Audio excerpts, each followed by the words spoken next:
To deactivate the upper knife, turn off the power switch and unplug the machine.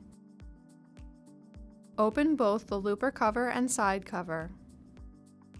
Turn the upper knife release knob toward you while pushing it to the right.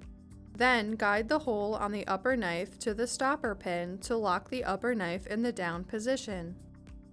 Close the looper cover and side cover and turn on the machine.